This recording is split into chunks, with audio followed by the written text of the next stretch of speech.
ndashaka kuvuga amagambo nkangahe y'inama numva nababwira dutangira uyu mwaka then tukaza gusenga. I want to give you some words of counsel as we begin this year and we'll be able to pray. Narivuze 10 14 oh yes 14:28 haravuga ngo ninde muri mwe ni Yesu wabazaga ushaka kubaka inzu y'amatafari ndende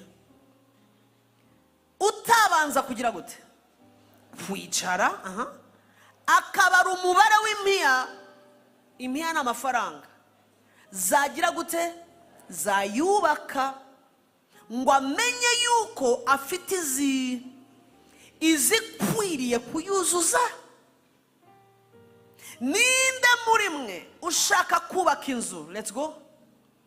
For which of you intending to build a tower, y'amatafari ndende, intending to build a tower, utabanza kwicara, babanza kugira gute kwicara, wamaze kugira icyifuzo ariko banza wicare, does not sit down first, because for every plan that you have, you ought to sit down first.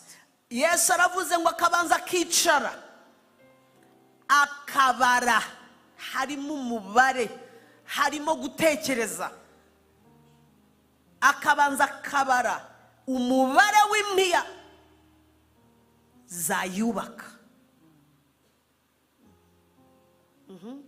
And count the cost, whether he has enough to finish it. Kugira ngo amenye yuko afite izikwiriye kugira gute kuyuzuza. 29 kugira ngo ahari ataba maze gushyiraho urufatiro akagira ate akananirwa. Watangiye washyizeho urufatiro, rero hari bigomba kugufasha kutarangiriza hagati ngo unanirwe. Lest after he has laid the foundation and is not able to finish it, there are things that have to help you in order for you not to end halfway. Akananirirwa hatayujuje, maze ababireba bose bagatangira kumuseka faya bati uyu yatangiye kubaka inzu ariko ntabwo yabashije kuyuzuza. Mwakurikiye? Good. Ndashaka kuvuga ibintu bibiri cyangwa bitatu hanyuma dusenge. I want to speak about 2-3 things and we'll be able to pray. Buruku mwaka utangiye abantu bakunda gushyiraho twabyita gute buriya intego z'umwaka. Umuntu akavuga ati muri uyu mwaka ndashaka kuzagera kuri ibi, ndashaka hakaba n'abandi atakintu na kimwe bashyiraho. Mbega buracya bukira, umwaka warangiye undi watangiye.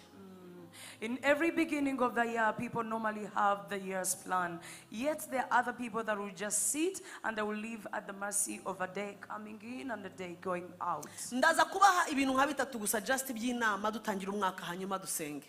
I am going to give you about 2-3 things of counsel as we begin the year and we'll be able to pray. Bibiliya ivuga ku bwenge inshuro zirenga magana na magana. Isubiramo ubwenge ko ari ingenzi, ubwenge ni ingenzi. Hari abantu batangira umwaka just nkuko nundi warangiye nundi ukagira gute ugatangira.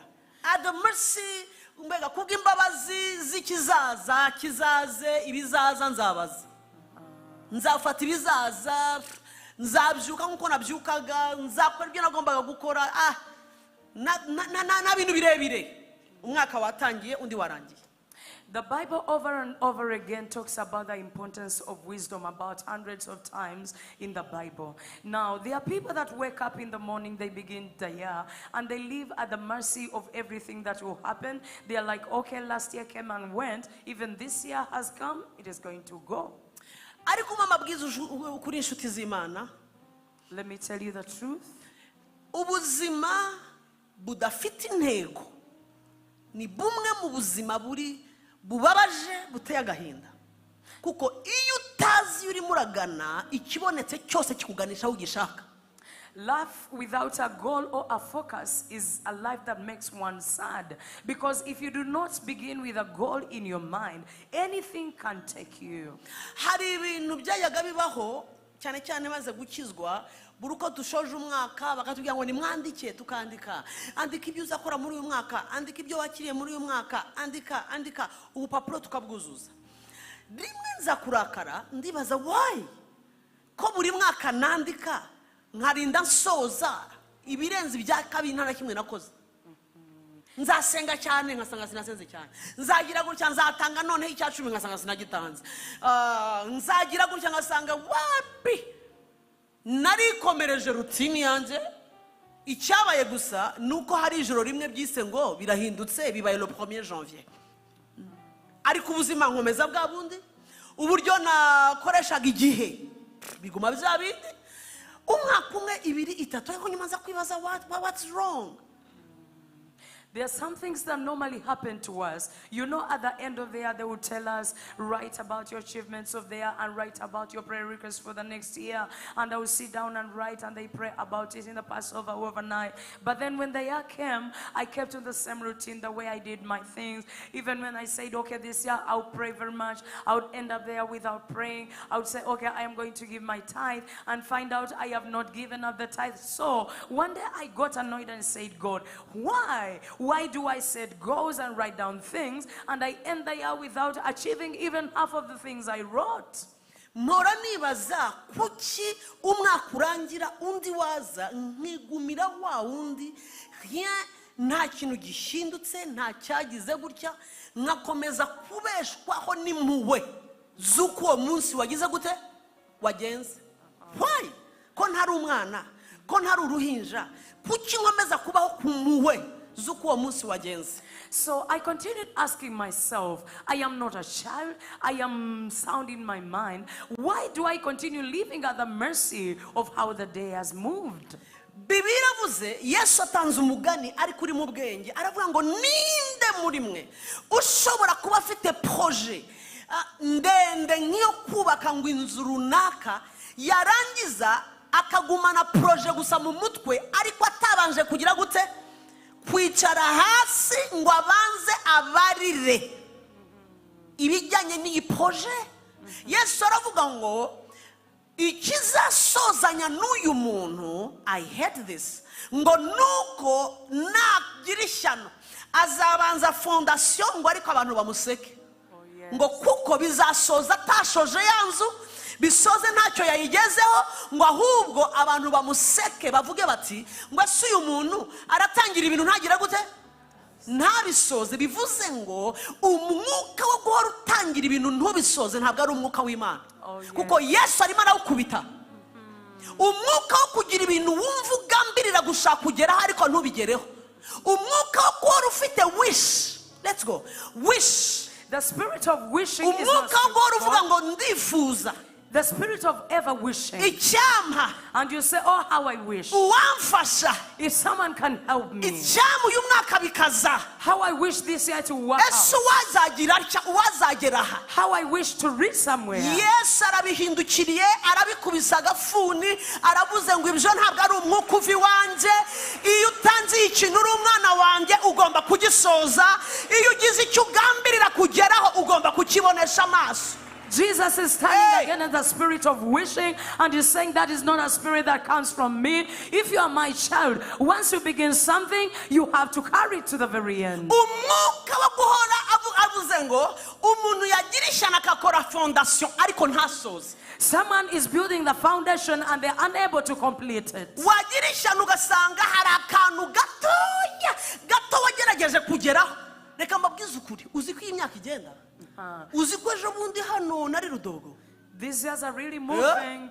These years are moving. Yesterday I was still young. Ejo bundi nari mwana, ejo bundi ndabyuka ndi umwana muto da. I was a baby a few years ago. Wowe se wangana gute? Kunde. So how old were you a few years ago? None uri muri baraho imyaka 50.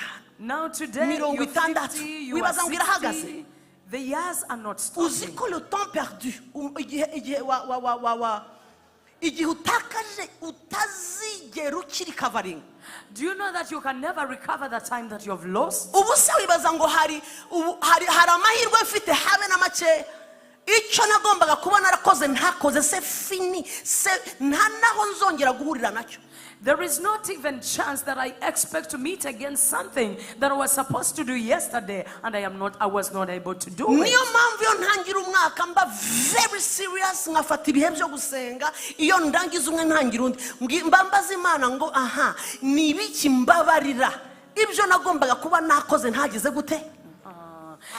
That's why in the beginning of the year, I apply a lot of effort in prayer. And I'm saying, God, forgive me. What was I supposed to do last year that I was not able to do? Reka mbibutse ko tutakira abacu ngo twijenge ukubyuka ukajya mu kazi kariya n'ahantu ubonera mikoro ubonera ukubaho ariko nkwibutse ko uri kwisi kubera agenda y'ijuru.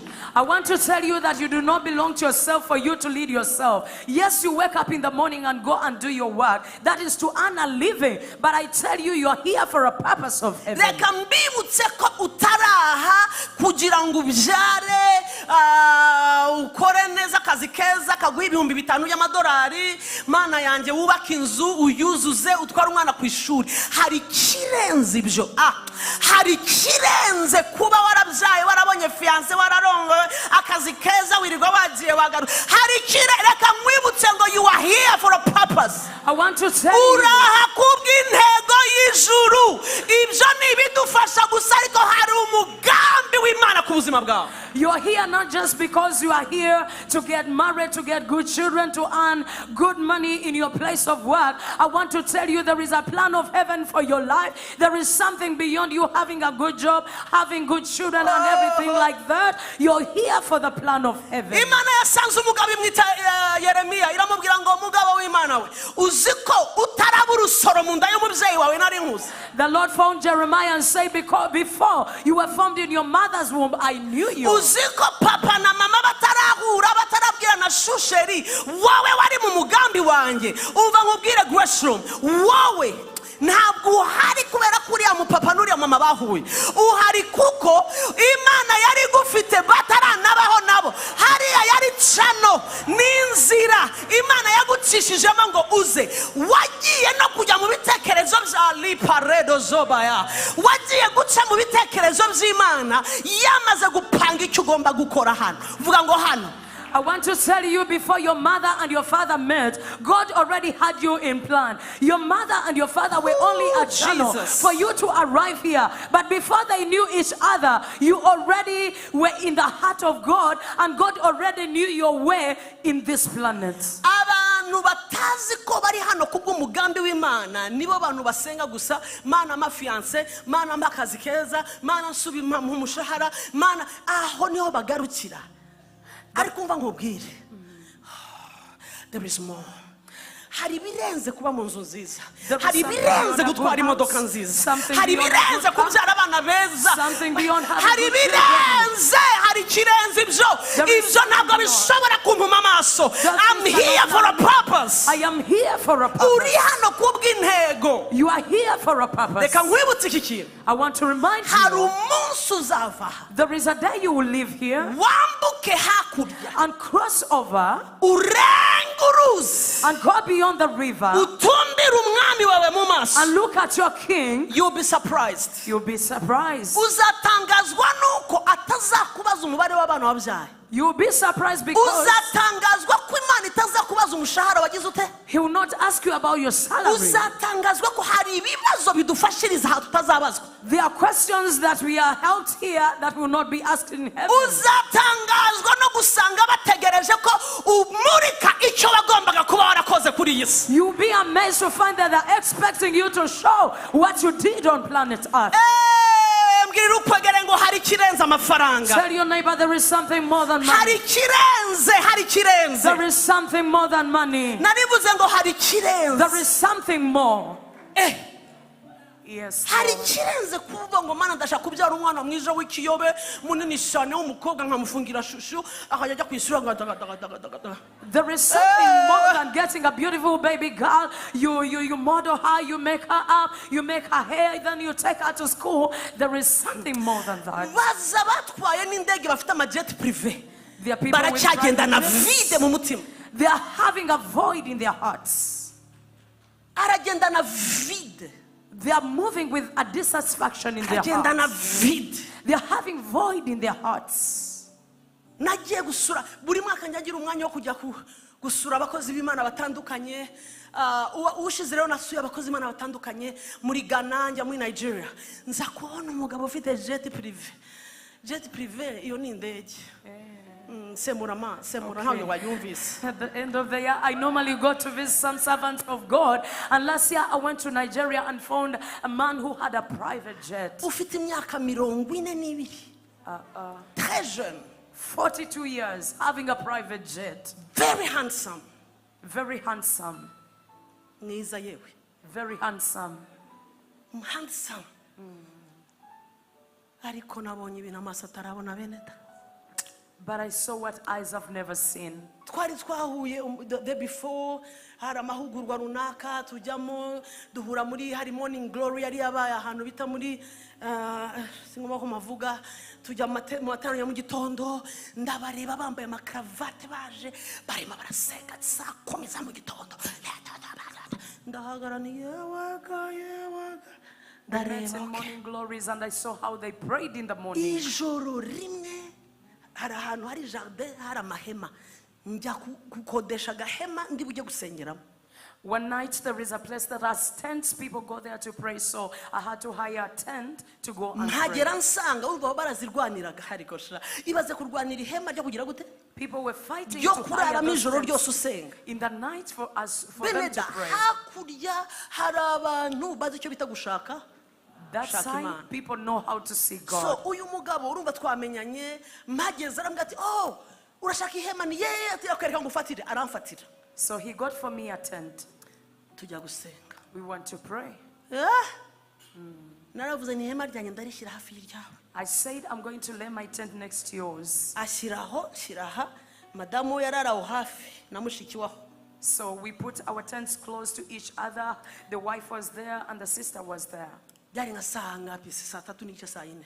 It was about 9 Urumva p.m. uhita ujya mu gahema kawe ugatangira gahunda zawe. So you go to your tent and begin your Ntangira business. kuririmba indirimbo zose zo mu gitabo nzimarayo. I began to sing all the hymn songs. Ni igitangaza pe irashira. Hallelujah, irarangira. Ngiye kumva numva muri rya hema ry'umugabo ufite. The guy is a tycoon. Nimvuga tycoon nasuye inganda ze ebyiri.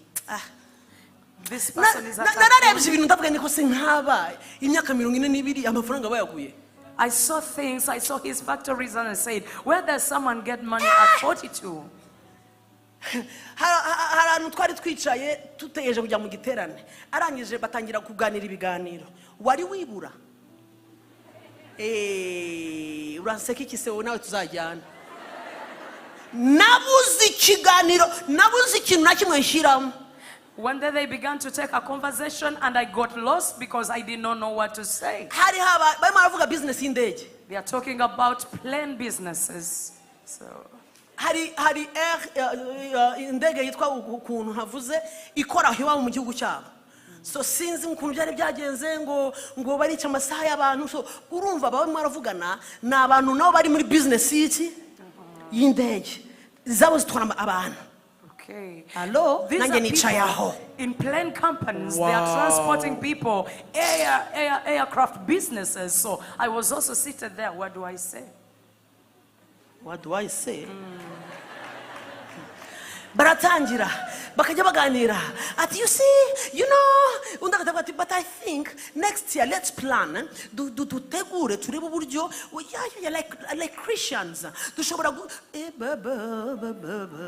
nine yeah you can do that genera umbabya ni yeah please do that ni mubikore wari warangiza ikiganiro muri ya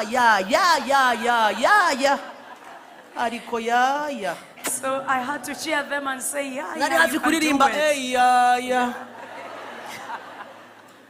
Beneda nagarukiye kuri ya ibiganiro bigira gute? Birashira. So my only engagement was yeah until the end of the story. Tuvaho bajya kunyereka ubwo arambwira ati start that business in Rwanda. Ati very simple. Very simple. very easy. Ni ya. Ngira ukwegere ngo ya. So they told me to start a business in Rwanda, air transport business, and said, yeah. Undi sinzi ukuntu yambwiye ati reka nkwereke ati ushobora gutangira no kugura amahegitari makeya cyane. Ati nkanya natangiranye amahegitari 50 gusa. Beneda hegitari z'ubutaka 50. Vuga se bavuga 50 urazizi. He said you can begin Hegitari small, imwe. 50 Hallelujah. hectares of land. Yeah, Julie, Pastor Julienne, you can start with 50, just 50. Yeah. Beneda, iyo ya iza kubivuga. Yari kumbwira ngo mada turakwiyamenye. Hagarika za yazawe. Hectare 50. Mbwira kwanza eshatu. Yeah, ni ya 50. Yeah. Beneda navuze ya mpaka bararuha. I said, Yeah, that is easy, very easy. Yeah. Semur. Beneda, bigiye kuba nijoro. by night, Nibone abataikun I mu saw mahema. tycoons in prayer tents. Kare nabuze ikiganiro. Before, I would not have engagement in the conversation. Ndabumva ndirimbo zo mu gitabo ngiye kumva numva rata satore joro manuke navuyeho ndaceceka. Now I had them praying until I just got Nifatanya ni quiet. what? Saa 5 ziragera baracyasenga. Saa 7 ziragera baracyasenga. Saa mu masaha 8 n'igice nyuma y'amasaha 4 non stop. After about 4 Nibwo hours, numvise bavugije akantu k'agafirimbi ngo tujye gufata ku mazi. this is when they say, Nanjye let's go mva mu take some ihema. water. Ariko se munanseka iki? Nanjye soka mu ihema ni ya. Abadamu babo bashyiraho ngaho ku kirago hasi, ubwo ni mu gicuku barazindukira mu kazi bafita turafata amazi n'amaju bafata icyo ushatse barangije bati bonne chance, let's go back to pray. Basubira mu mahema paka mu gitondo twashoje around saa 9 n'igice saa 10 barongera bavuza ifirimbi ngo tujye muri morning glory muri twibature. Bikubitaho gato baroga tuba tujye muri twibature.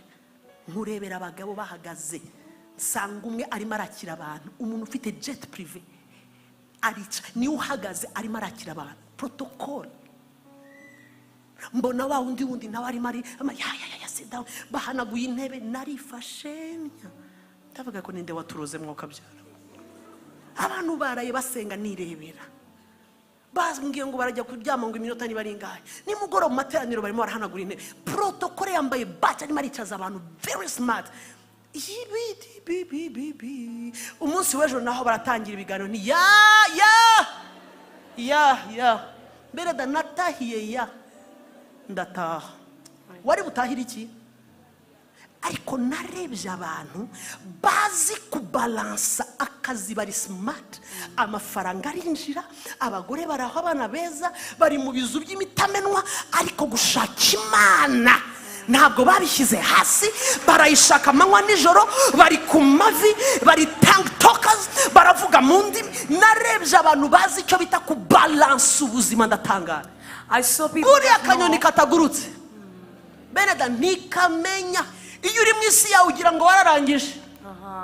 I saw people that know how to balance all these areas of life. In the spirit, they are very spiritual tongue speakers, because these people, after praying until about 3 a.m., they went to change a little bit and refreshen up. And they went, and I found one of them who is having a private jet. It's a protocol that is helping the people to sit. They have cleaned the chairs, and I'm wondering, and in the morning, they are ready to work. They are able to balance every area of life. Aha ni usanga umuntu waratangiye business ara mu isoko rya Kimironko aranguza iki simbivuze, agahita abwira umuyobozi wa protocol ntabwo ashobora gukora protocol, narakomeye nagize gute narakomeye nimutambonera intebe y'imbere ntabwo nsenga.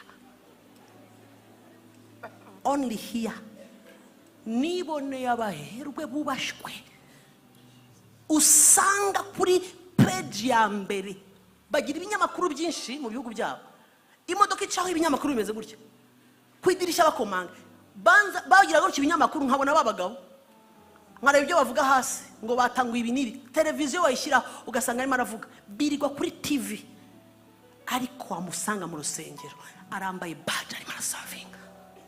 Umva abantu bamenye icyo bita gukorera Imana.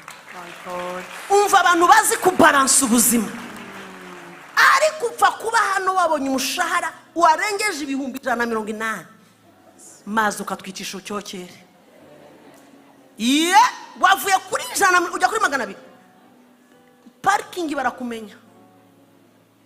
Kandi uva kuri moto yawe neza ukazubabwira uti nimumbise mpembwa 200 bisa. Bakwicaza inyuma uti no mpembwa ngahe. Nuko utabivuga turabikubona ku maso buriya. Ngirira ukwegere ca bugufi cyubahiro n'ikimana. Please humble yourself because the glory belongs to God.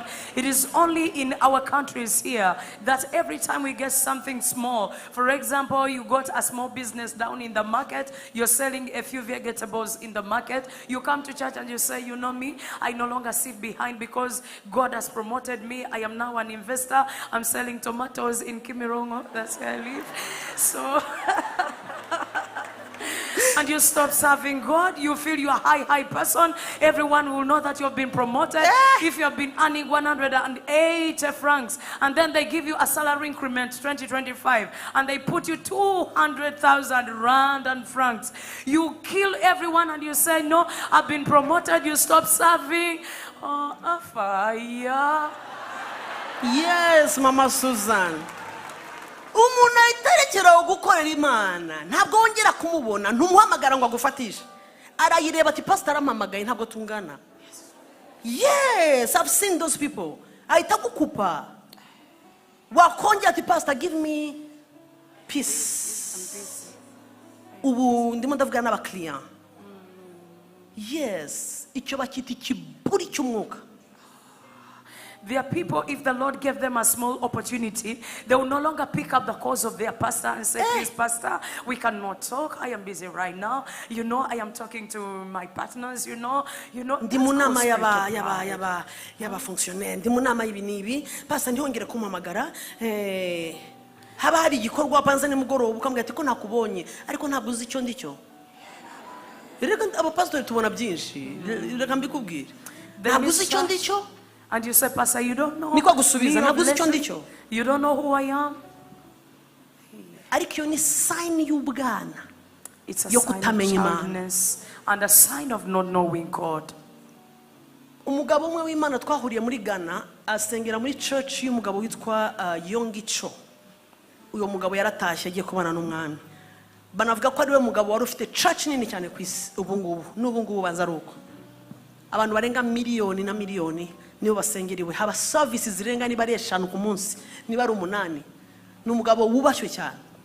Yarambwiye turimo turavugana nari muri Ghana mu giterane kindi cy'abayobozi arambwira ngo ati wacu abantu baserva bakora imirimo waterura intebe ku matoilette dukora ati nabantu bakomeye gusa ati bazwi kunzego ku rwego rw'igihugu. Arambwira ati nk'umuyobozi wacu wa protocol ati nubwo wabaza wa gugoringa ati no mu ministre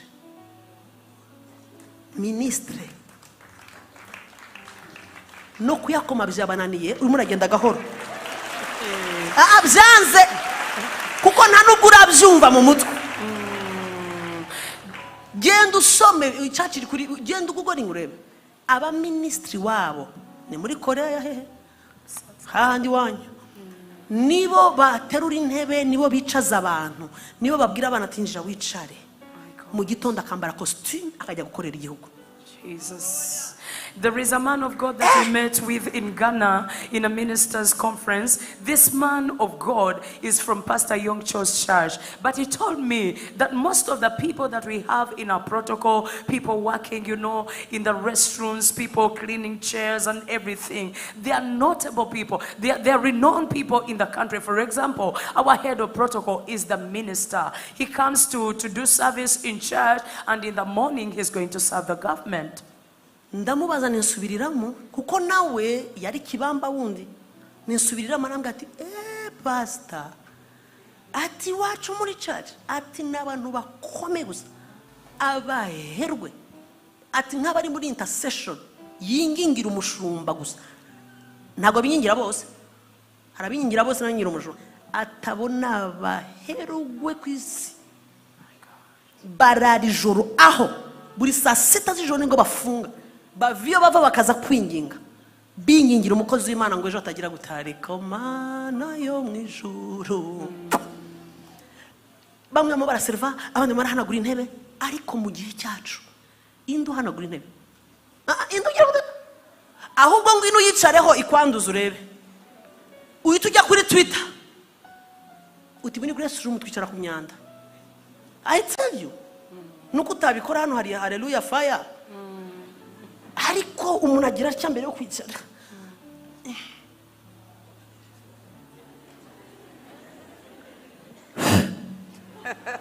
akabe protocol ngwino managurira shamana hanagura gira vuba nakicara bwira se protocol atinde kuza nitujya dukora amana base bakambwira mubaze si kinatindeho uvuga ati sinzasubira muri Grace room namuhamagara atinda kuza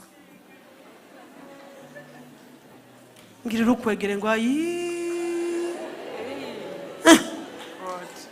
warangiza ngo isaha yageze utegereje Imana nayigutegereje. After that you're waiting barizo for the kwegere appointed imyaka time. umaze wicaye ubu n'uyu mwaka ugiye kwicara mubaze For the years that you've been sitting here in Grace room, mubwira ngo iyo ntebe irimo irarira yarayibwiye pastor ngo ndashyushye bihagije. that chair has been warmed enough. Are you willing to sit even this year? ariko uyu munsi mbwirije neza. Very well.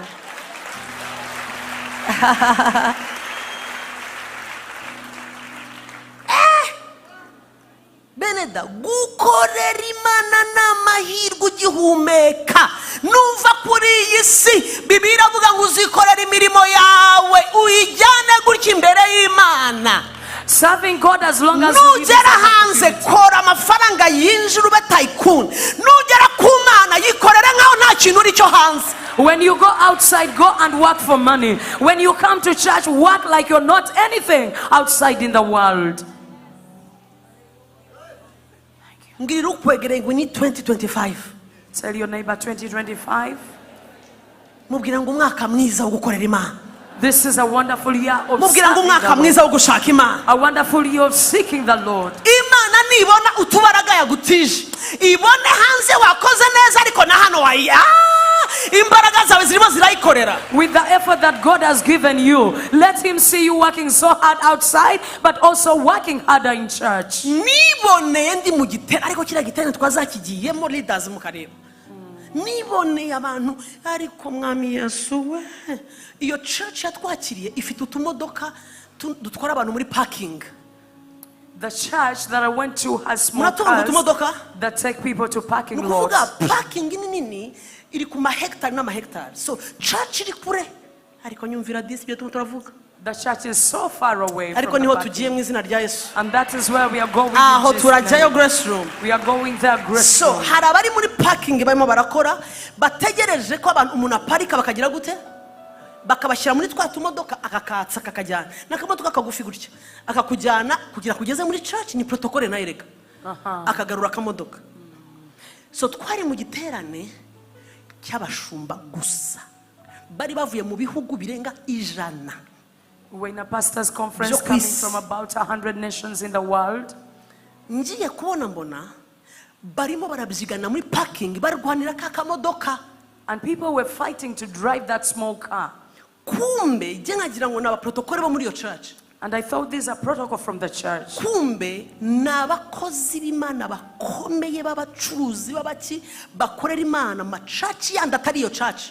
But these were great servants of God, pastors and business people serving God in other churches. They're fighting Barimo to serve. barabyigana just kugira ngo babone icyo bakorera Imana mu giterane. They are fighting to find something to serve God in this conference. Bene dahari ibintu bitazamva muri uyu mutwe. Barimo barabyigana bakababazaga umugabo umwe witwa numwe mu bagabo bakorera Imana muri yo church ukomeye aho ngaho muri church bakamubwira ati nta mahirwe araboneka basi ntwara akamodoka basi serving nta kandi kazi gahari. Yesu we twasuzaga saa 6 abantu bajya kuri lunch ukabona hanze bazi nta kazi nta kintu nakora They're saying, Nta what kintu can I nakora. do? Is there something I can do to serve God? Uwankuye kuri airport The one who picked me from the airport antwara kuri hoteli aho ndi bushikire nje mu giterane, to take me to my hotel. aterura amabaga, ibintu byose niwe wari charge kuri jewe. He was in charge of me lifting bags and Namenye ku everything. munota wa nyuma ko ari umupasiteri ukomeye muri iki gihugu ufite church. I came to know that, Narayikurikiye kuri YouTube ndavuga ni igitangaza kirabaye. that is a Talk. great pastor in the nation. A great man of God, well known, uzwi. Renowned Niwe man of wafashe God. imodoka ye.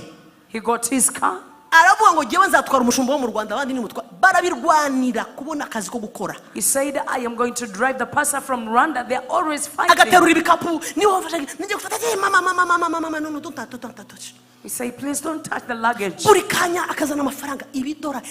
Uyu mushoferi bamaye. Ufite amafaranga angana atya. All the time he would bring dollars and say, what kind Bene of dabyari driver byancanze. is this one? Nibaza uyu mushoferi w'ibi bifaranga. He's having a lot of money. Naramubajije akabazo gati nabona numvunjisha kugira ngo mbone amafaranga y'iwanyu. Say, can I do some money exchange? You want money? Money? You want money? Yes, I want money. I thought, yeah. I have a seed. Ngo afite imbuto. When I wanted Ati to do don't money use your exchange, money. Wikoresha amafaranga yawe. Ngewe mfite imbuto. say, don't Ati use your money. nagukurikiye kuri YouTube. Say, I have a seed for you. Ati nagukurikiye atayiso muri mu masengesho y'igihe kirekire. I have Ati followed you. kandi ubwo buntu ndabushaka. You've been praying for a long time and I need that grace. Ati rero ngiye kuguha impano imbuto. Pray for me. Said, I'm going to give you a seed, pray for me. Kameme umushoferi akubwiye gutyo wumva agiye guha ibihumbi 20 When a driver says by'amanyarwanda. that, you may think that is 20,000 rand. Mbona mpaye akamverope ndamubwira no it's okay, I can pray for you n'amafaranga umpaye. Ati pastor nibishoboka He gave me money and I said, no, I can't pray for you without nabisengeye money. urabona ko nje nanditseho. He said, I have Ati prayed, impano yanjye. receive my seed. Abavuye kuri vora araza gusenga gusa. So he knelt. I said, I can pray. Ndamusengera. I prayed. Iminsi ibiri ndikurikiyeho ndamubwira nincisha kuri alimentation ngira akantu nguna. Ati I have a seed. 2 days after I said, I want to Ariko go to the says supermarket. seed. And he said, I have another seed. Ubwo seed ya mbere yari ibihumbi ntavuze by'amadolari ibihumbi. Narakijijwe Imana irande. Were thousands of US Nabaza dollars. amafaranga ngeze mu cyumba ijana amadolari 200 igihumbi bibiri bitatu. Uyu umushoferi 100 bills. umushoferi wae What kind of driver is this ntangira one? kumushyiraho iki So I put question question mark. marks. Namubaza ntambwira uwo ari we. I would ask and he would never reveal his identity. Kumbe bakora training Yes. bakababwira ngo tuzaguha umuntu utwara ariko usimuzoweye ntumumenyere. They have a Siga training. distance. They say, we are going to give you someone to drive, but please leave a distance. Arayisiga koko. They really leave a Inyuma distance. y'iminsi ibiri ati I have another seed. After 2 days, he said, I have Ati another seed. narakurikiye Grace Room on YouTube ndavuga ni amaido ngo nigiye uri muratwara uriya mugore. Abwira madama ati zana indi mbuto nkwereke. I said, Ngiye kureba ndavuga ariko se aya mafaranga uyu mugabo yakura he mukabyana. Kumba afite ama business ni umukozi w'Imana ngo ni jewe nigira muratwara uriya mugore. Ntibishoboka. he's a servant of God. And he was saying, is it me that is having the opportunity to drive the woman of God? Namumenye ku munsi wa nyuma mpinduye hotel. Ngiye ku yindi hoteli kugira ngo negere aeroport kuko bagira ambuteyage nyinshi muri Accra. Negereye airport ndamubwira ni kuri ati I will drive you there ndakugezayo. Araza wamaze gupanga ibintu byose ni mama ndareba ndavuga ngo uyu muntu ninde. Okay, ibyo mbabwira ngo nagiye kumureba kuri YouTube kumushaka ni nyuma kuko nibwo yanyibwiye. I knew him. Ngeze kuri hoteli banange basebona abanyabo. When I reached the hotel that I changed, Ngiye kubona mbona ibimodoka bisa nka bine by'ibikoko by'ibinyamerika. I saw 4 Bisa American cars, bifite plaque yanditseho ibintu ntazi. all the same. Irimo abasore madamu warimo kimwe kiri imbere ikindi kiri inyuma ibimodoka bisa by'ibikoko bihagaze. Je ngira ngo ni nk'umuntu ukomeye bazanyaho. These were Kumbe big cars. mitimu ye ije kumutegereza. And I thought maybe there is a great person that they have carried here. Yet this was his team that was coming to wait for him. Wow.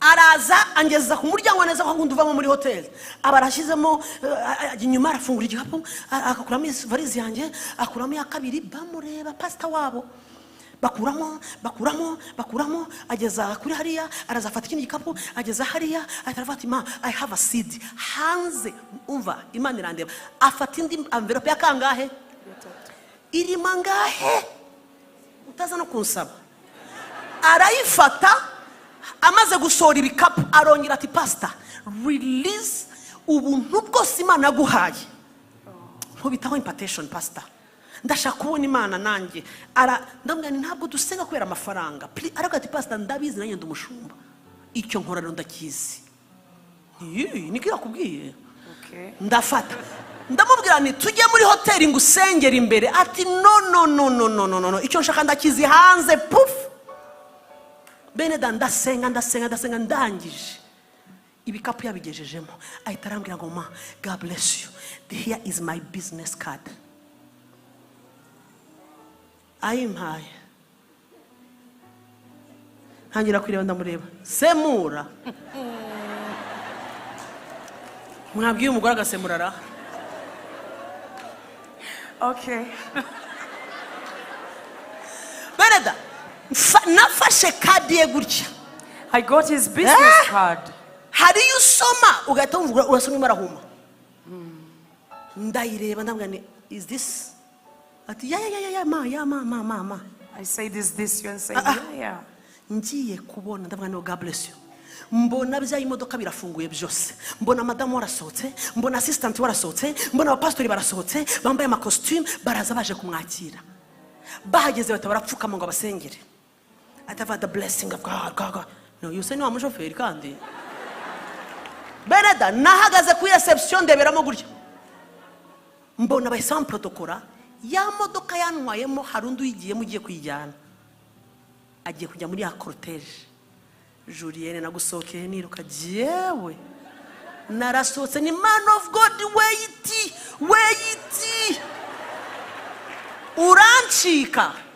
nukuvuga ngo yaranyihishe nashaka kwivugwa ari we ntaba narirutse ni wait atarasoka ati ma is everything okay byose ni yeah everything is okay but you didn't tell me who you are icyongereza nkimarayo ndamubwira ni vayo ayitaraseka cyane ati ho ati ma singomba kukubwira undi we icyumweru cyose nahagaritse business zanjye mpagarika akazi just to serve you no kubaha Imana yaguhamagaye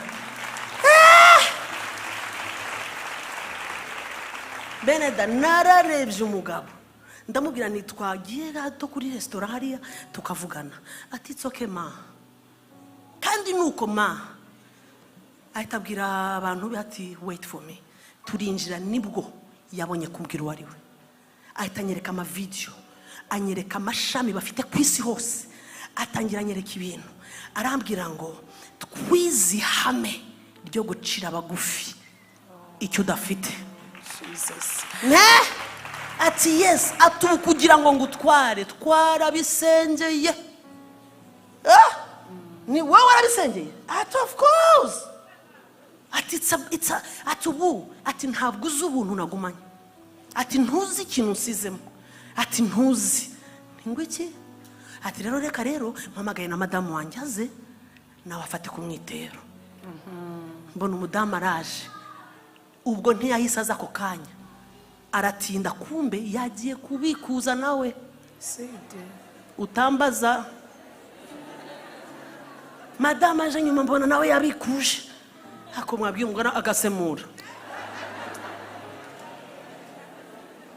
Beda madamu araza sinza hano yarangije mbona aho urutuye amagifti yerere abaza umugabo we so nanjye mbonye opportunity yo kumureba nukuvuga ngo ntibavogera they don't familiar umugabo yaramubwiye atahamagaye jewe nabwahamagaye wowe wait pray naguhamagara ndaguhamagara so the man was telling the wife barubaha he has called me not to you. There is a lot of respect. Mvuyeyo mu kwa 11 ariko munyumvire beneda ibintu babwira ibintu byabaye mu kwa nyuma ya bonane yejo ko nari ndiyo mu kwa munani last year I nyuma went ya there in bonane August. So after the New Year's Day, arampamagara arambwira ati thank you so much ma he called and said, thank you so much, ma'am. ati kwiriza byarangoraga.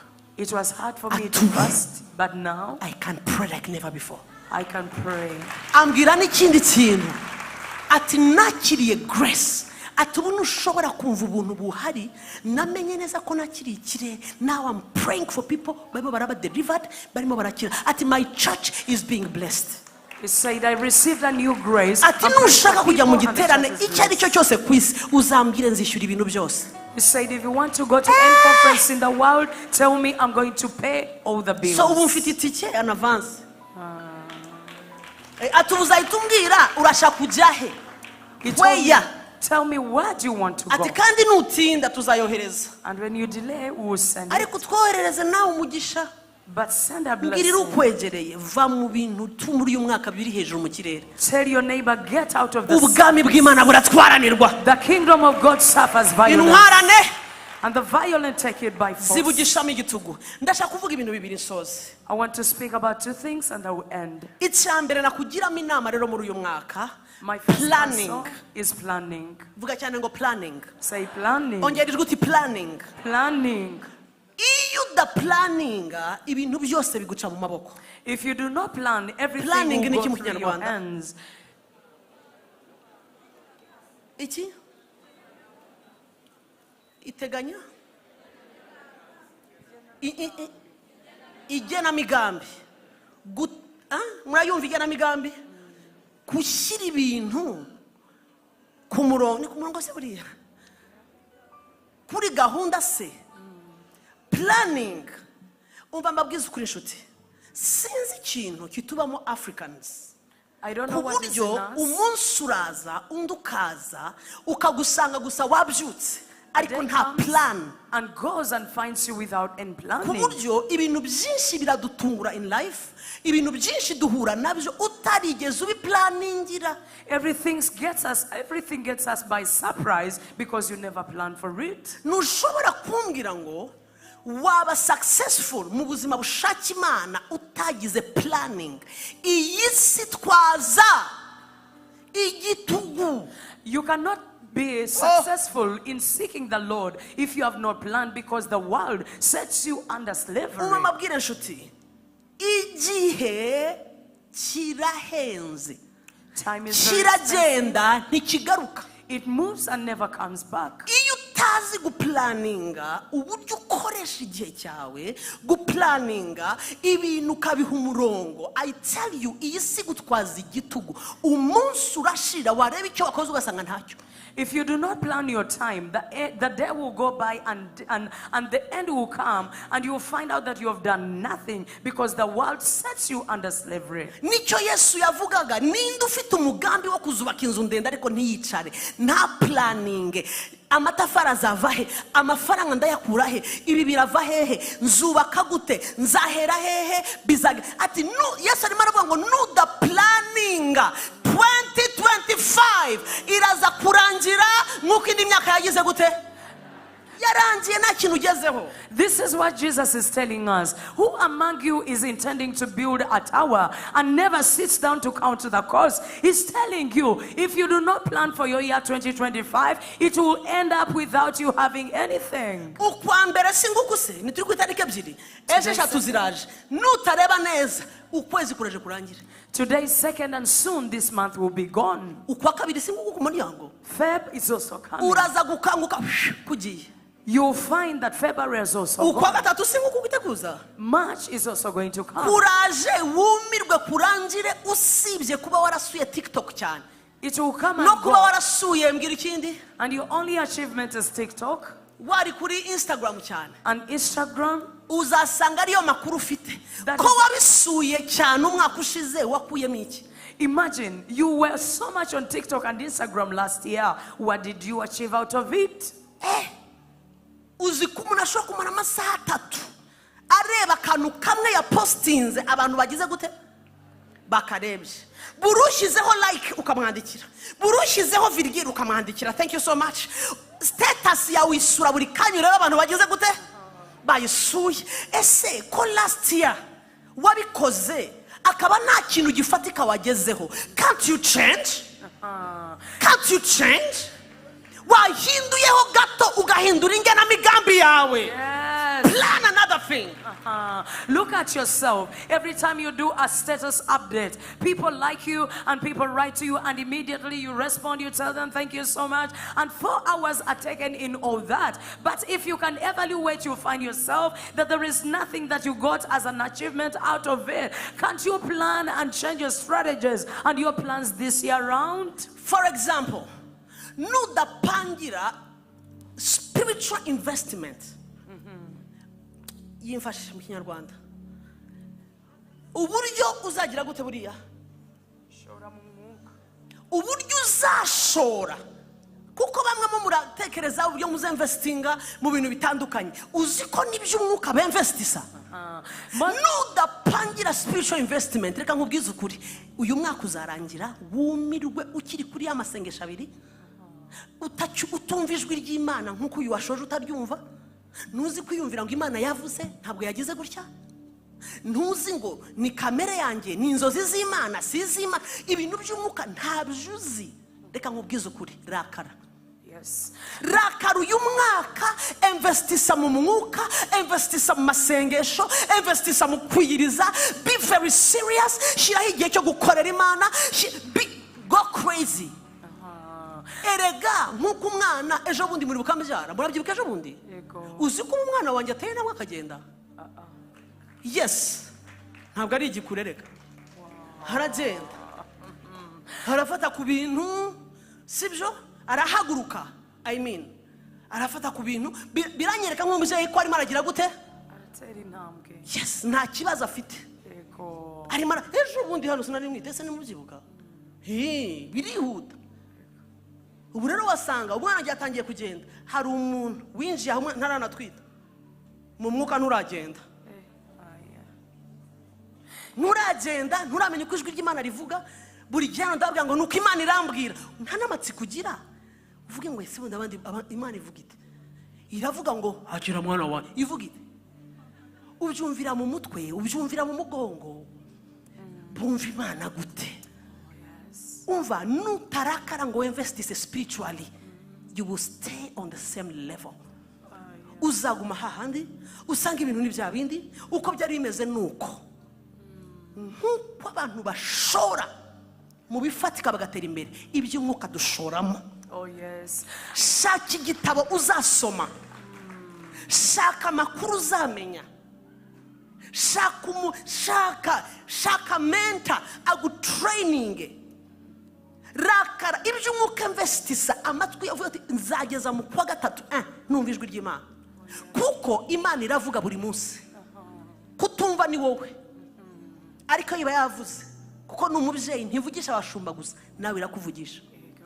As people do investments outside in business and all sorts of investment, you ought to do spiritual investment because we invest in the spirit. For example, I told you there are some of you that came here a few days ago. I was pregnant, and as we talk right now, the baby is actually walking. That shows me that the baby is making progress. Even in the spirit, you ought to do your investment. You have to get annoyed. You've been here, but up to now you're asking people, pray for me. How does God talk? When people talk of God talking to them, you don't know what they mean. Get annoyed and put a strategy and say, by March, I must be knowing how the Lord speaks. I must hear the voice of God by myself. Invest spiritually. Investisa mu mwuka, bazi ibibazo. Nushaka unyandikira umbaze ngo bumva Imana gute, ariko Sara vuga ngo nanjye ngomba kuba hari urwego ngezeho.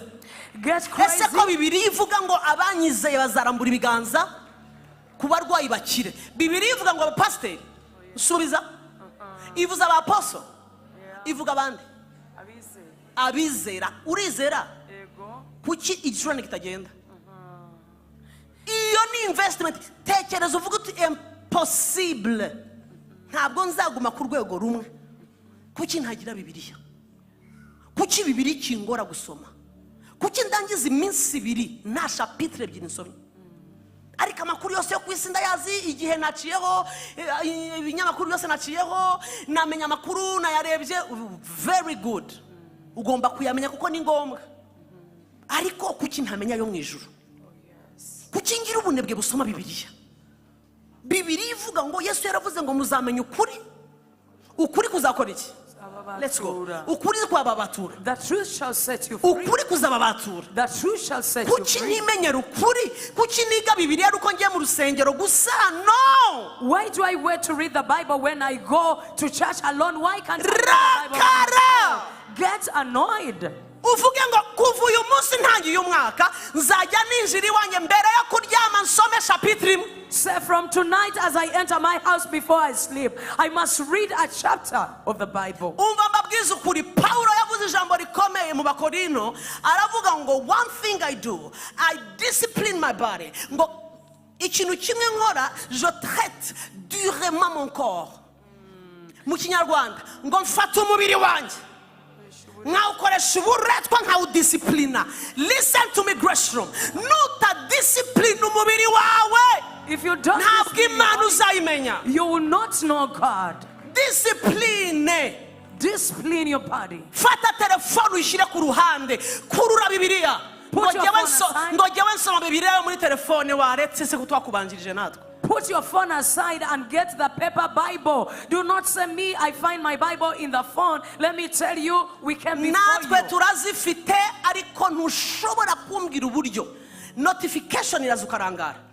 Don't tell me ngo I know how to concentrate myself. Waretse kwirata koko. We also have phones and we have Bibles in our phones, but one notification will make you to go off. Uzi imbaraga bigusaba gukoresha telefone yo muri Bibiliya muri telefone. Uzi imbaraga bigusaba. It requires a lot of effort for you to concentrate while using this Bible of the phone. Ushobora kwikoresha, nyikoresha rimwe na rimwe ndimo ndara versions atandukanye, ariko iyo ari serious matter ndayifata neza, apana ngo irimo irakiri ku muriro off, nkagira neza ku muriro, narangiza nkabwira umwuka wera nshirira off telefone indekure mbanze nkonsantre mu byanditswe, narangiza nimaze usemuriro n'ibiri muri Bibiliya, nkabanza ngasenga, uyu mutwe urasara, imitekerezo bigasara, fire. If it is my time, ugasoza udasomye Bibiliya, uyisoma na hano ntabwo uyizana, nta niyo ufite, genda ugure Bibiliya. if it is my time for serious, Nidusoma Bibiliya ifate kuyisome. oh yes, Ariko uyu munsi mbwirije neza we. hallelujah. I want to tell you, go and buy your paper Bible. Come with it to church. When I read the Bible, get your paper Bible and read it too. I want to tell you what I do. If it is my time for prayer, I switch off the phone, throw it away, and I get my paper Bible and I say, Holy Spirit, help me. Reveal to me the scripture. Reveal to me everything. I get time to pray. Because if you don't discipline yourself, the things in the phone and outside here will make you crazy. So go and buy your Bible. Come with it to church. Reka mbabwira amabanga, nimureke ubusirimu butarimo burabafasha. Let me tell you the secrets. Uvyo nshaka kuvuga? Leave alone the things of being kuvuga smart. jewe na downloadize versions eshatu muri telefone, mutagira ngo rero ntabwo jewe nzi technology. You're saying, Mutumva vuga gutyo mugira ngo ndi jewe ndi city born. you're saying I have 3 versions of the Bible in my phone. Kare. Don't think that I am backward. I am a city girl. Ndababwira ngo investisa mu by'umwuka. I'm telling you, invest in the Spirit. Discipline yourself. Discipline yourself. Umubiri ubwira icyo bakora, sinjyayo. Tell the body what to do and say, I'm not going Sinsohoka. there. I'm not getting out. Ijya kubwira umubiri no. Tell the body no. Nywa sinjya kunywa. I'm not going to drink. Jya kunywa itabi naryo mfashe. I'm not smoking. Hanyuma utangire usenge. Begin to pray. Rakara. Get annoyed. Thank you, Lord. Hamagara uriya mukobwa ntawe mpamagaye. When the body says, call that girl, say, I'm not calling her. Niyakwemereye se sheri wawe ntabwo ndamushaka, ntaraba umugore wanje. Ibintu byo gukora ibyaha ndabyanze, turahurira muri restaurant tuganira tahe. The body is telling you, call your girlfriend and say, yes, I know she's my girlfriend. I am not meeting her alone. We'll go to the restaurant. I am not going to sin until I get married. Rubyiruko, Imana iravuze ngo igiye kubaha icyubahiro cyayo. Wikwemera ko umwamu ikintu icyo ari cyo cyose kigukura ku Mana. Fata ibyemezo ku bintu byakugushije. Iyo nyota ikuzamo desire. Youth, the Lord is saying that He's going to release His glory over you. Please take some strategies and do Yes. plans and take decisions against those things that have taken you captive, those evil desires. Release fire over them. iyo nyota y'ikibi barayireba bakayibwira ngo ndanze. Paulo, the man of God, arimo aravuga ngo I discipline my body, je traite durement mon corps, mfata umubiri wanjye nkawubwira ngo jya hasi ngo ubwo maze kubwiriza abandi nanjye ntagaragara nk'utemewe. You turn to the evil desire and say no to it. Paul, the man of God, is saying, one thing I do, I discipline my body, I put it down, I tell it what to do. That after preaching, I should not be rejected. Basore nimusore abakobwa mu mazu yanyu. Men, get out of those young girls, get them out of your houses. Ibintu byo gukerensa ibintu by'Imana waje gusenga nimugoroba utahanye n'inkumi araraye ejo aragiye aragarutse fire sohora umwanda. Stop joking with the things of God. You come to church and in the night you're hosting a girl. Get out of that dirt from your house in the name of Jesus. Kuva mu nzu y'Imana ugataha ugafata urumogi mukanya ugafata agakobwa mukanya ukandika umwanda ejo ukagaruka ugakorera Imana. Reka nkubwire ngo igihe cyabyo kirarangiye. How do you come to the house of God and then in the night you're sleeping with a girl and tomorrow you take cocaine and the other day you're looking at pornography? The time of that dirt is gone. Icyubahiro cy'Imana kimanutse gitangira gusohora abantu bameze gutyo, gitangira kubambura iyo myanda. Usohora umwanda mu buzima bwawe. Invest mu by'umwuka. Sohoka mu mwanda mu izina rya Yesu. When the glory of God comes, it takes all the dirt over your life and out of your body. The time is now. Take out the dirt out of your life. Ntabwo Imana yaduteguza ngo icyubahiro cyanjye kiraje dukomeze mu dukobwa umukobwa asohoke mukanya wagiye kunywa koroshye wasinze ntiwasinze ngo you see I'm waiting fire.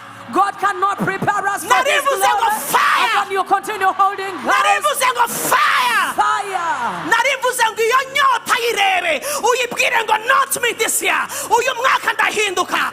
Abasore nimuhinduke, inkumi nimuhinduke, bagore bato nimukuraho abagabo ku matelefone, abagabo bato nimukuraho abagore ku matelefone.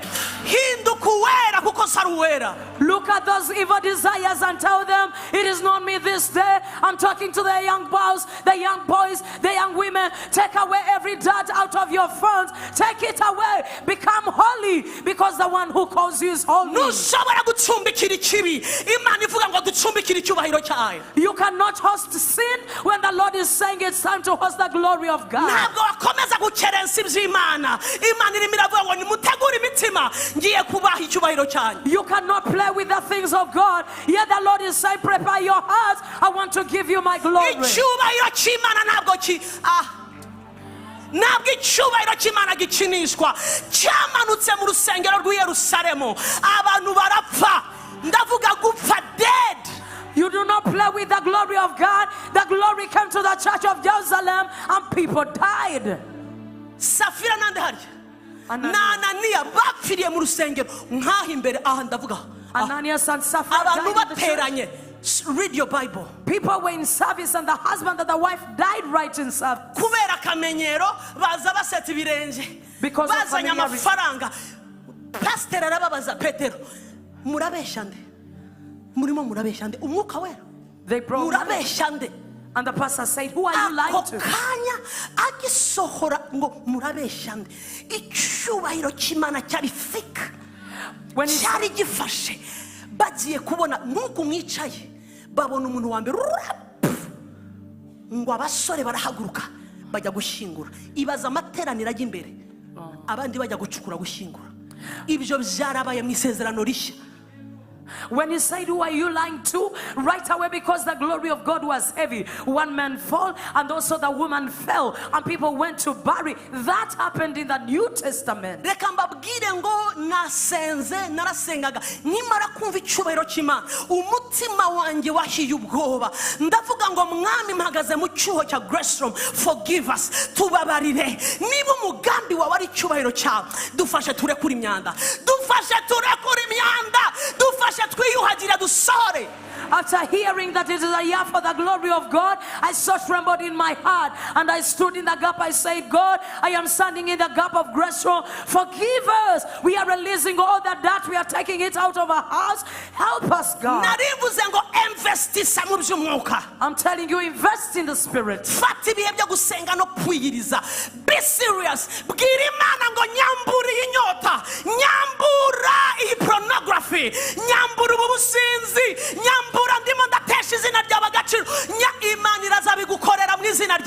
Take time to pray and fast and say, God, take away this evil desire of pornography, of drinking alcohol, because I am bringing a reproach to your name, and the Lord will help you take it away. No, a big no. There is no person that received good things on a silver plate. Murizanaho imivumo ya Miriyamu, murizanaho ibibembe by'ubusa, nimusohoke mu tugambo, nimusohoke mu nzangano, nimurekeraho, nimubabarire. Imana n'urukundo. The things of talking about each other here and there, when you end up talking words here and there, you are bringing over yourself the reproach of Miriam and Aaron. Please throw away those evil words. Forgive each other. Love each other. The Lord is love.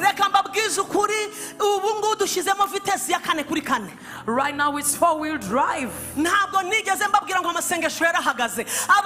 Ready, let's pray. I have not told you that we have ended prayer and fasting. If you're ready, let's go on.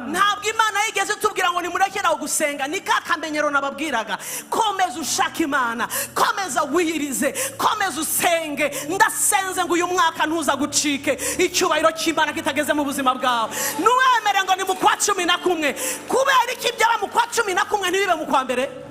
Kuki bitaba mu kwa kabiri? Kuki bisunikayo? Bikubera uko wizeye mu izina rya Yesu. God has not stopped us to pray and fast. Please arise and let us continue praying and fast. Stop procrastinating things. You should not push it to December or November. It will happen to you in January, in February, next later than this month. Tell your neighbor, will you carry the glory of God or not?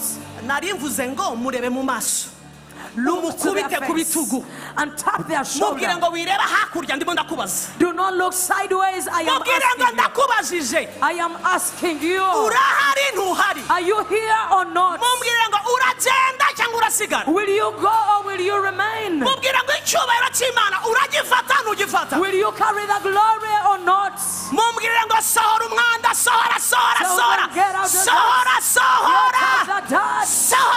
Get out to the dirt in the name of Jesus. What I expect now, konyuma ya materaniro do hakurikiraho delete. Oh yes, delete. Ama group amwe namwe left. Mubitiru kwegere wabyumvise. Tap your neighbor, you have heard.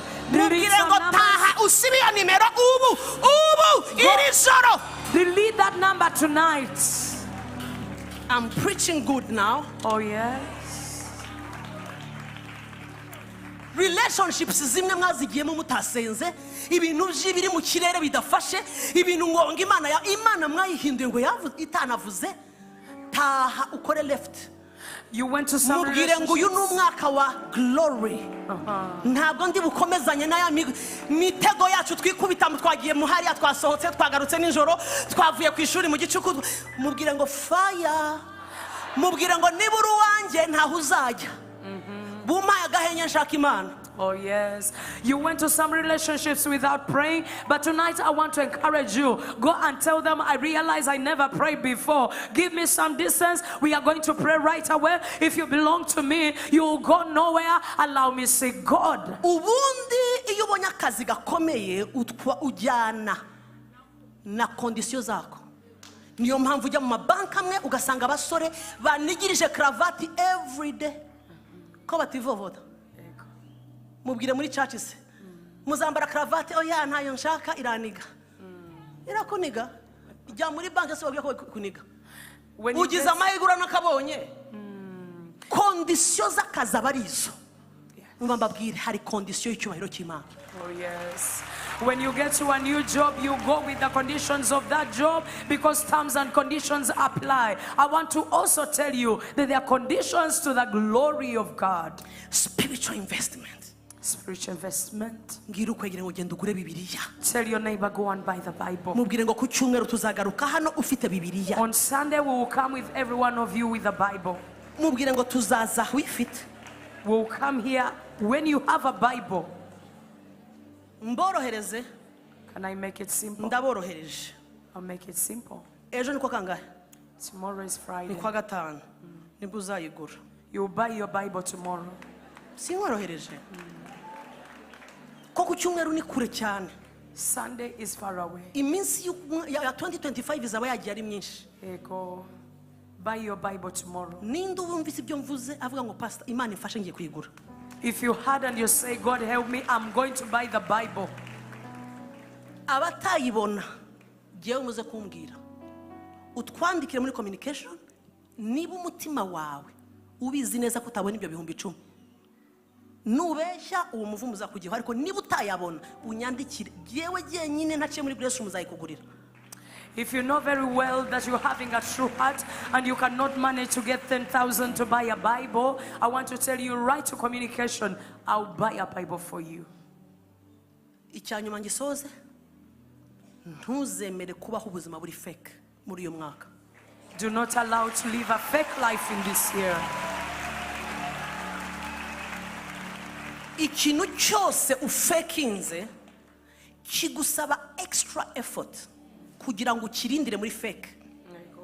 Bivuze ngo iyo utangiye ikintu kiri fake kukirinda biragoye. Birasaba kukirindisha ubuzima buri fake cyane. So utangirana ikinyoma ugakomeza mu kinyoma cyane. Bikemure rero. Ubuzima bwa fake wabayeho busezere. Start again.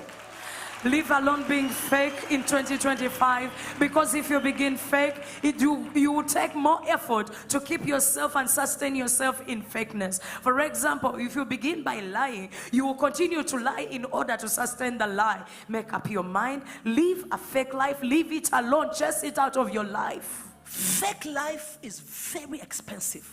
Yes. Ubuzima bwa fake burahenze.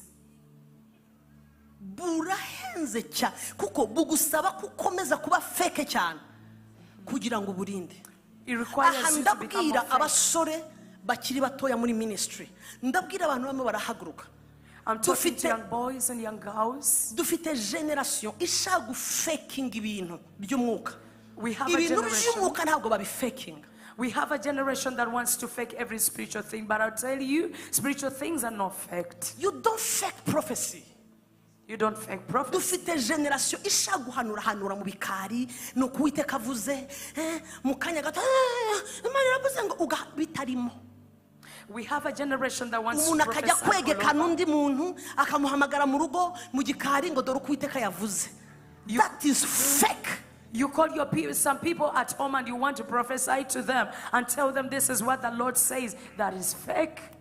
Don't fake spiritual things. Oh yes. We faking ibintu.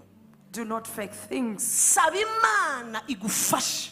Ask the Lord to help you. Ahantu mukorera abantu bakora mu mafaranga ku magishe, abantu bafite imyanya, mufite imyanya myiza, bigusaba gufata icyemezo, uri mu HR, uri muri position runaka ikoresha ibizami by'akazi. Don't fake life. Don't fake things. In your workplace, reka kubabaza abantu, nimusoke mu buzima buri fake bukorerwa mu mirimo, ibintu bya ruswa byo guca inyuma na hirya. No! Don't fake things. Oh yes. In your workplace, if you're having a position, if you're the one that is in charge of taking decisions over people, do not hurt people. Why are you taking bribery? Why are you causing pain to the people? Stop faking life. Hatagira umuntu uzabaho arira kubera wowe. Let someone not cry. Abarize basaba imbabazi. Ask for forgiveness to those that you caused to cry. Abasore na teresuyu izarirangiye kururiya nsizarirangiye wagira ngo amaracuranga piano. Fire. Boys, you have been conning a number of children, a number of girls. Please stop that. Ibintu byo kubabaza imitima y'abantu, murakinisha imitima y'abantu nk'abakinisha iki? Stop playing with the hearts of the people. Bagabo, mureke gukinisha imitima y'abana. Mureke gukinisha imitima y'abantu. Men, stop playing with the hearts of your children and the hearts of the people. Bakobwa nimutegereze abanyu. Girls, wait for your own husband. Nimusenge. Pray.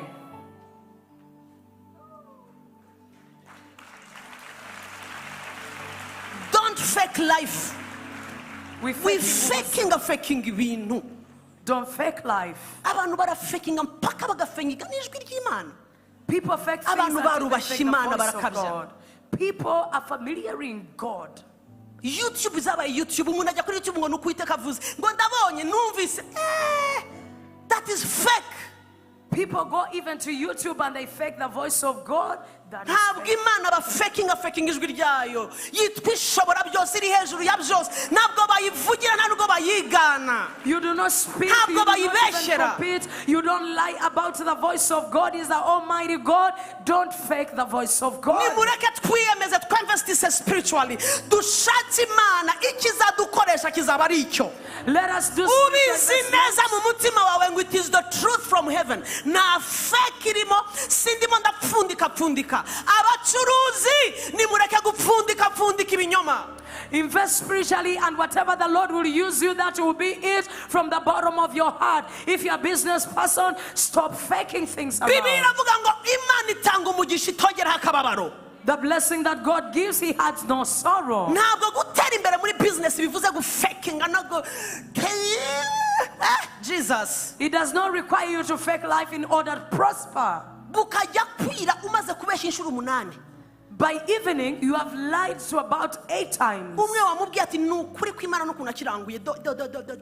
You lied to the first customer. This is how I purchased this. Dore umusaraba.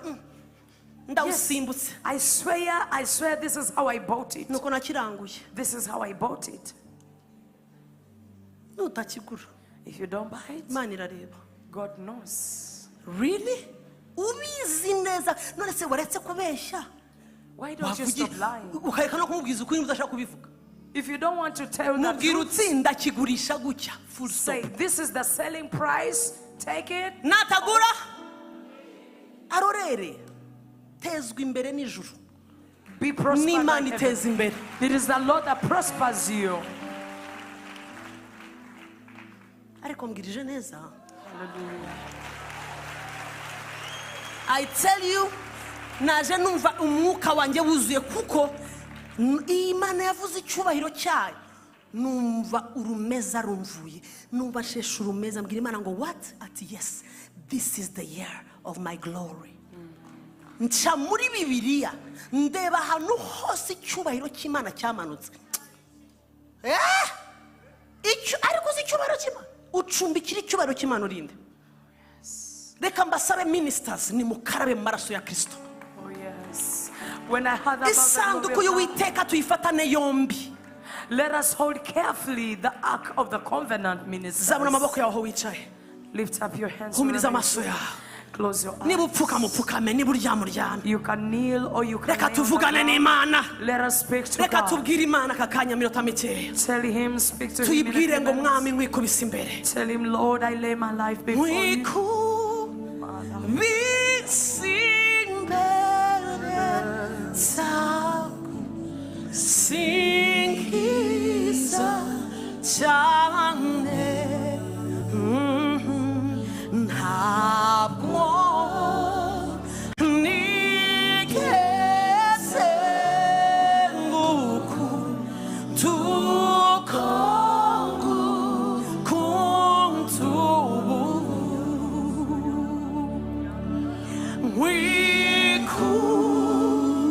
nkwikubise imbere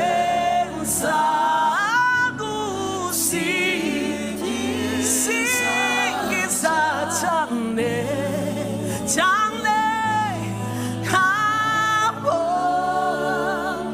nigeze ngukutuka tukwikubise imbere mwami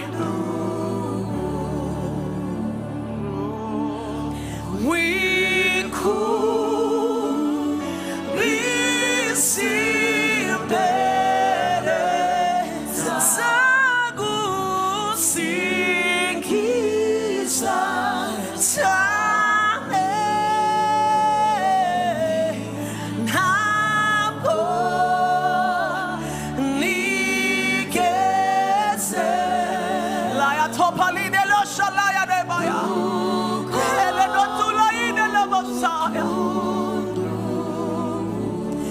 ijwi ryawe mu izina rya Yesu. Lift your voice in Jesus' name. La ya pelene.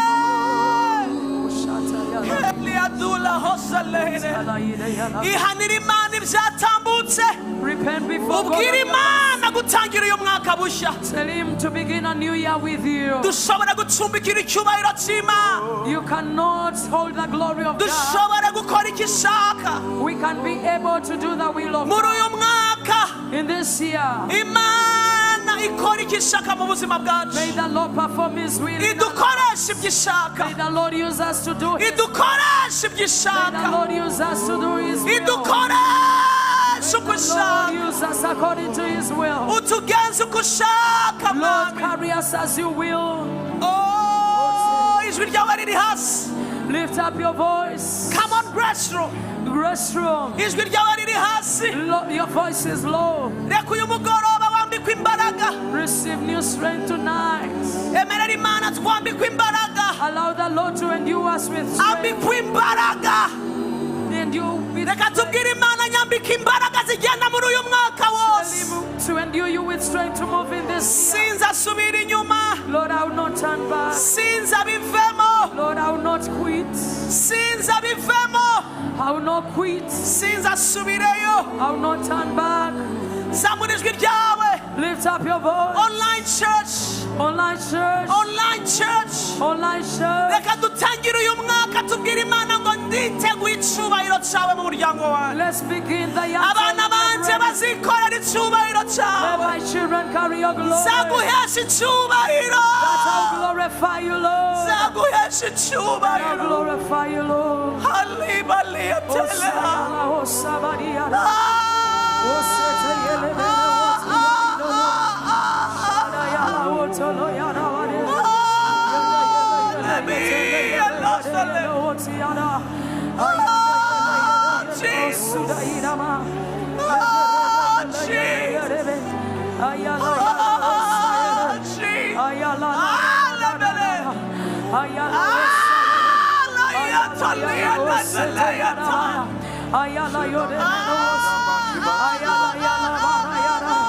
Sovereign Lord, sovereign Lord, I surrender. Take me your way, Lord. Carry me your way, oh God. Carry me your way, oh God. Carry me your way, oh God. Take me your way, Lord. Surrender my way to you. Forgive me, Lord. Forgive me, Lord. Forgive my faults. Forgive my evil. Forgive every sin committed against your will. Forgive me, Lord. Have mercy. Have mercy upon me. Wash me with the blood of Jesus, Lord. Let me feel you are holy. Draw me to self, draw me to where you are. Holy Spirit, take away the evil desire. Take away the evil yearnings, oh Lord. My life in the way of righteousness for your name's sake. Lord, have mercy upon me. Lord, wash me. Take away every other sin. Take away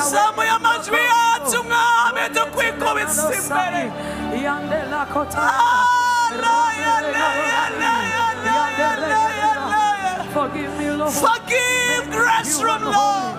Forgive us, Forgive us, Lord. Forgive us, Lord. Forgive us, Lord.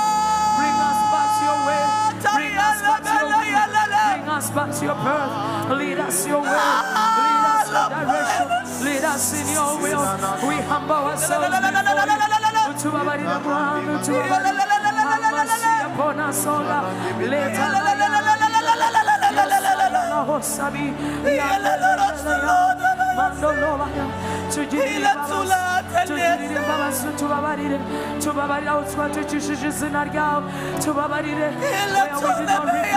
You well as your children and as your ambassadors. We brought a reproach through our words, through our words, through our behavior, the sacred sins. Lord, have mercy.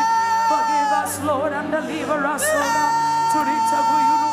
Dufatukuwa komuka we dufatukuwa kutuyobore mu nzira yo gukiranuka turabawe mwami turabawe wera wasayi dufatukuwa twame ku mwambaro wawe wera tuyobore mu gukiranuka ile pole tole ira osala tubabarire nk'abakozi bawe Elia tole ibalia sole ira Eli pole izele pele yado tubabarire mwami dukoreho mwami dutegure kubw'icyubahiro cyawe dutegure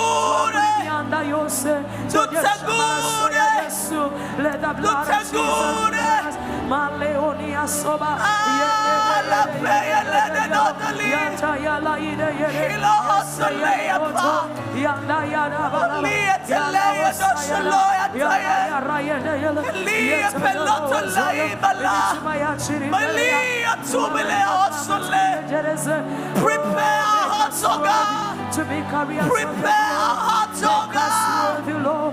Prepare our lives, oh God. Kalia pota, Kalei polati eleli, Esopia taile.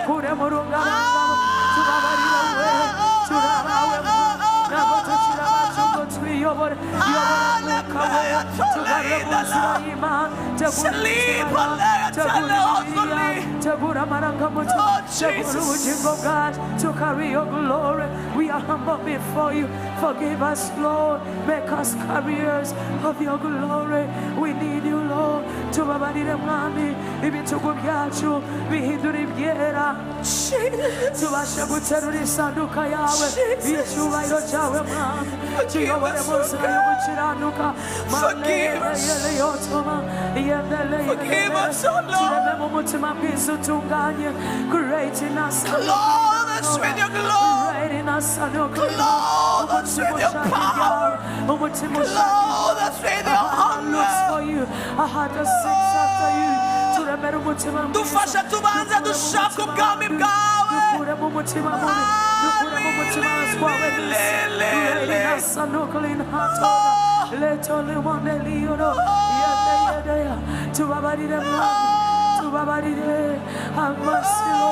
Tubabarire papa utwogesha amaraso yawe umutima mwiza w'inyama umutima mwiza utunganye umutima ubasha kwikorera icyubahiro tumubasha gukumbuka kandi imbere ya amatwi yo gukumva amaso yacu abashe gukubona twemerere wera dutandukanye n'ibyaha byose dutandukanye n'ibizira dutandukanye n'ibigawa dutandukanye n'ibibi byose dutandukanye n'ibishwambaga dutandukanye n'inzira z'ikibi n'ibisa nabyo mako zibura ya migezi yazibye zibura ya migezi yazibye maleya tayarabara reketekete yara duinyota y'ijuru mwami duinyota y'ijambo ryawe duinyota y'ugukubaha tuyinyota y'ukuba muri presence yawe imitima yacu let our hearts burn to dwell in your presence oh God let our hearts burn ilo male hosaya